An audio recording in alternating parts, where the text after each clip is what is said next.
Mr. Kim, thank you so much for coming. Hello. I was pleasantly surprised when I learned that you accepted our invitation. I was pleasantly surprised to be invited, and I am honored. Thank you very much. Thank you very much. We don't agree on anything on immigration. I think I think we do. Okay, but after reading what you've said and after seeing what you've said, my first question is, why do you hate immigrants so much? Oh, Jorge, you know I don't hate immigrants. You've called them illegals. You've called them invaders. You don't want them here. Okay, if this is where we're going to start, let's start. Immigrants, by federal definition, come to the United States lawfully with the intention of permanent residence. I don't think the word hate has any room here. My adopted sister is an immigrant. Many people who support me are immigrants. I support reasonable, legal, sustainable immigration into the United States. Also, I know that the United States takes in more real, legal immigrants than any nation on this planet.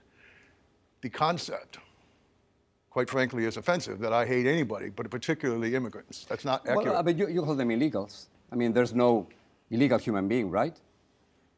If you break the law and you are coming into this country, then you are an illegal alien. An alien is simply the word. Let me just fix this. My message is one of conciliation, and starting out with hate is not really going to further that.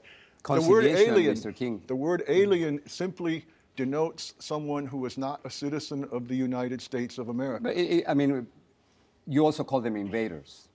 That's not conciliation. If you come over the fence into the United States illegally and march in the streets demanding that the law not be enforced for your particular group, I think there's a large number of people in this country who would support the description of invaders. Well, they are here because there are thousands of American companies who are giving them jobs, and they are here because there are millions of Americans, including you, who benefit from their work. So, in a way, we're complicit to whatever they're doing. Well, we are. I understand the concept, and I don't agree. The people who are working here illegally, while we have 20 to 25 million Americans, including recent legal immigrants who, including, might happen to be Latino, they are here taking the jobs because corporate America has too much control over our government. And you don't call them illegal companies. I mean, I do call them illegal companies. I use the term illegal employer much more than I do illegal alien. If I had my choice of who to go after first, believe me, you and I would be together going after the corporations who are giving jobs to people who are here illegally while legal immigrants stand in the unemployment line. How about the invaders label? I mean, do you believe the theory that there's a reconquest, this fictional plot in which supposedly Mexicans would forcibly take the southwest of the United States? I know that there are people who preach that. I know that do you believe that? I mean, do you believe there's a Do I believe there are people who want to take over the Southwest because it was taken from Mexico in 1848? Yes. Forcibly? No, I didn't say forcibly. I will use your words as a cultural reconquest, is what I read a quote from you. So that's not why I'm here. I am here trying to explain that most Americans want the law equally applied because that's how we started out as a republic. But what I'm saying is that, yes, they broke the law, undocumented immigrants broke the law, but at the same time, millions of Americans are breaking the law by hiring them and by benefiting from their work. So what would you do with 11 million undocumented immigrants? What's your plan? I am a firm believer in attrition through enforcement, and I know we're going to disagree on this as well. That's called self-deportation.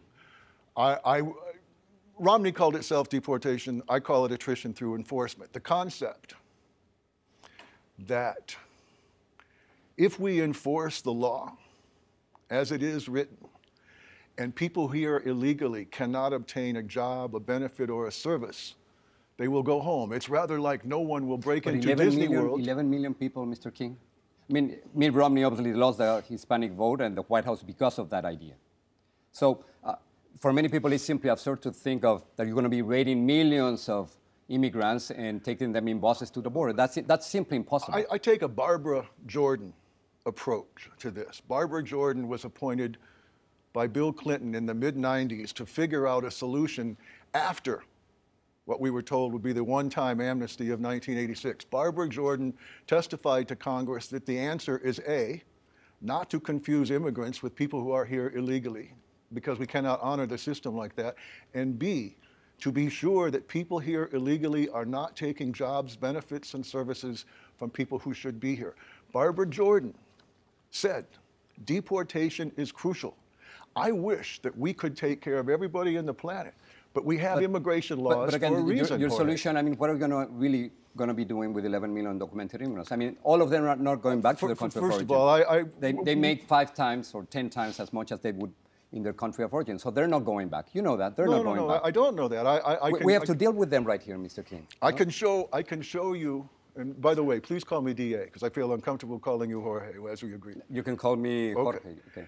I can show you news articles from Arizona when they instituted their E-Verify law in 2010 that was Mexican local officials going to Arizona, local officials asking how to provide jobs and benefits and housing and schools to the Mexican citizens who had left Arizona because they were afraid of the law being enforced. I know it works. Hasn't worked. I mean, the number of undocumented immigrants is increasing. I mean, it's already 11 million. So I take that you obviously don't support immigration reform. Reform, in English, defines positive change. In this For case, me, you know what we're enforcing talking about, our laws the would be- legalization of 11 million undocumented immigrants. If we settle on legalization, then we won't have to talk about the terms anymore. I am vehemently Let's use legalization. I am vehemently opposed to any legalization for people who are here illegally. The people who cross the border illegally, But it would be great for the economy. If I just finish my point. Of course. And the nearly 40% of the total who are here illegally, whatever that number is, who did not come illegally. They came on a visa to go to Disneyland. They came by plane. Or go to school. They overstayed and then their they visa. refused to leave. If we have a policy in place, if we repeat the amnesty of 1986, the entire world will recognize that the U.S. really is a paper tiger But and has first of no all, it's not borders. an amnesty. I mean, they're going to have to pay a penalty. They're going to have to go to the back of the line. So it would be great for the economy. You know, the CBO report, the U.S. economy would get $175 billion just in the first 10 years, $700 additional billion in the following 10 years. What's wrong with that? That figure represents a rounding error in the budget. The It's a CBO, bipartisan- you brought the it's a- CBO it's a up. bipartisan You group, brought the Mr. King. CBO up. So Yeah. let's make it clear that CBO also said that wages would go down for a decade. That CBO said that this is going to cost But overall, jobs. it's going to be a boon for the economy. Overall, in 10 years, maybe. It's a guesstimate. We have the 1986 amnesty to look back on. It's not like we have to do some kind of fortune telling. We have tried this before. Too many Americans do not understand that we were told in the 80s that we have an illegal immigration problem, and that the only way to solve it is to legalize everyone, which we were told then was about 1.5 million people, and it turned out to be 3 million people. Let me finish with something personal. Is this personal, Mr. King? Your problem with undocumented immigrants? As you know, the New York Sun suggested in an article that everything started in the 1990s when you had a long legal battle with your Mexican neighbors. Is that where it started? No, what it started was my brother-in-law gave me a computer, and I had access to more knowledge than I ever had before. I am constantly required to dismiss the absurd concept that having neighbors who refuse to obey our housing code laws was the reason that I started fighting the crime of illegal immigration. What got me really You gave up started. everything, right? You were an insurance I agent. did, but what got me started, since you asked, Yeah. having traveled the world, including Mexico, where we went to get married, what got me started was watching planes crash into the buildings in New York, and then going to the border and watching people come over the fence illegally and being told by Border Patrol agents and local deputy sheriffs that if I tried to stop someone from entering my country illegally, I would be arrested. But it's completely unfair what you're saying, Mr. King, because 9/11 had absolutely nothing to do with the majority of 11 million documented immigrants. Most of them are not criminals, nor terrorists. Not a single one of the 19 hijackers came through the border with Mexico. asked what Not got a me single started. one. Not a single one came from Latin America. You asked what got me started. So you are linking 9/11 with the majority of immigrants here who are not criminals nor terrorists. No, I'm not, and that's not fair. First of all, we're back to It's immigrants. not fair. Yeah. People can immigrate legally or illegally to the United States and be terrorists. I'm not denying that. I'm not certainly not saying, and I want your audience to realize that in no way am I trying to imply that people who come here illegally looking for a better life to make more money are terrorists. I am making sure that people understand that that can happen and has already happened. Some of the 9/11 terrorists were visa overstays. But it's not personal, to answer your question.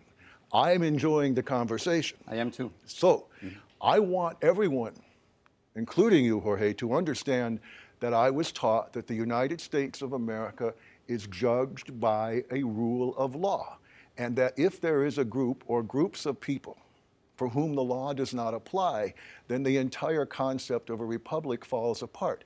My hope. Americans broke the law too, so they could hire undocumented immigrants. Americans break the law every day. So we got to find a solution. That's the whole idea, that we have to find a solution. The concept that there are special people for whom the law will not apply as far as punishment is unacceptable to me and to most Americans, honest. Our hope is that we can enforce our borders and our immigration laws and our employment laws as effectively and as enthusiastically as it's done in Mexico. And our hope is that we can find a solution for 11 million people who are living in fear and persecution. Again, I hope we can listen to the echo of Barbara Jordan. And again, I know we don't agree, but I really appreciate the fact that you flew all the way from Atlanta to be with us today in this show. It's a beautiful city. You have a great crew, and I'm enjoying it very much. Thank you. Hey, do you think